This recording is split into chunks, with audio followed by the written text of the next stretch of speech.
Бауыржан Момышұлы батырлық пен батылдықтың, елдік пен ерліктің, тәрбие мен даналықтың символы. Жігіттік намыс, адалдық, шыншылдық сынды қасиеттердің барлығы атаңызға айналған қаһарман Бәукеңнің бір ойына жиналған.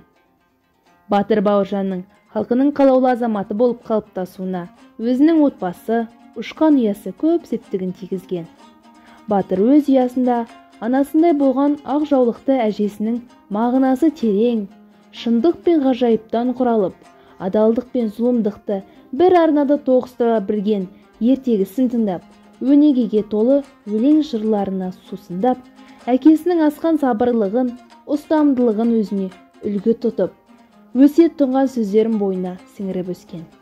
Әжесі қыз тумас пен әкесі Момыштың айтқан ақылдары, ел ағаларынан алған ақ батасы бала Бауыржанның жұдырықтай жүрегіне батылдық пен адалдық ұялатты, қанаттың құлаш сермеп биікке самғатты.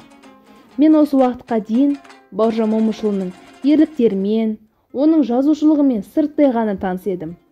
Батырдың ұшқан ие шығармасы қолыма тиіп, оқыған сәттен бастап менің бойымда еліме деген шежірелі тарихыма, туған тіліме, салт дәстүріме деген ықыласым артып, құрметім күшейе түсті. Себебі бұл шығарма тәрбиенің ошағы. Маған аталған шығарманың ерекше әсер еткен тұсы жазушының әйел теңдігі туралы қалам қозғаған ойлы сөздері. Шынында, әйел үлкен мәселелердің бірі. Біз әйелді адалдықтың айнасы, тазалықтың тұнығы, мейірім мен махаббаттың белгісі деп білеміз. Әйел намысы ер намысы, барша жұрттың намысы деп арын аяққа таптатпай қадірлейміз. Қыз қонақ деп қашанда төрден орын беріп сыйлаймыз. Алайда жұрт аузынан шыққан бір сөздің өзі барлық әйел затына өшпес қара таңба болып жабысарын ойламаймыз. Қолмен ұстап, көзбен көрмей жатып өсек сөздің жетегінде кете береміз. Бұл сөзге үлкен мысал ретінде айтар болсам, шығармадағы Аққұл мен Бауыржанның көкесі Момынқұлдың арасындағы болған жағдай.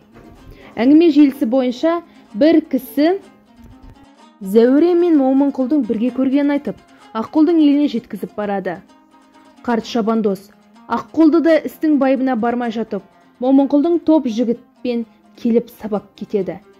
Не болғанын түсінбеген Момынқұл мен Момыш жағдайдан ақ қарасын білу үшін Жарымбет биге төрелік етуін сұранады. Жиынның соңында Зәуре келіп, мұндай үлкен жалаға шыдай алмайтынын, жұбайы Жақсыбаймен ажырасатынын айтып шағымданады. Осылайша Аққұл да, Момынқұл да, Зәуре де нақақтан жабылған жаланың құрбаны болып қала береді. Дана Бауыржанның шығармасында бала тәрбиесі жайында да сөз қозғалады. Батыр өзінің бір нақыл сөзінде, мен өзінің сәбиіне бесік жырын айталмаған анадан, өз немересіне ерте айталмаған ата мен әжеден қорқамын дейді. Расында, кішкентайынан анасының әлдилеген ақ үнін, әжесінің шытырманға толы ертегісін тыңдамаған өскен адам тас жүрек, рухани керең деп білемін. Ел болам десең бесігіңді түзе деген дана халқым. Бүгінгі қоғамда өз туған баласынан безінген тас бауыр аналар мен безбүйрек әкелер көбейіп барады. Ананың ақ сүтіне қанбаған, әке махаббатына тоймаған бала қалайша саналы адам болмақ.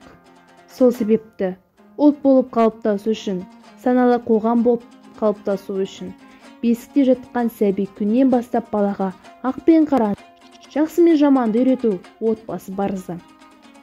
Бауыржан Момышұлының ұшқан ие шығармасы мен оқыған шығармалардың ішіндегі ең үздігі.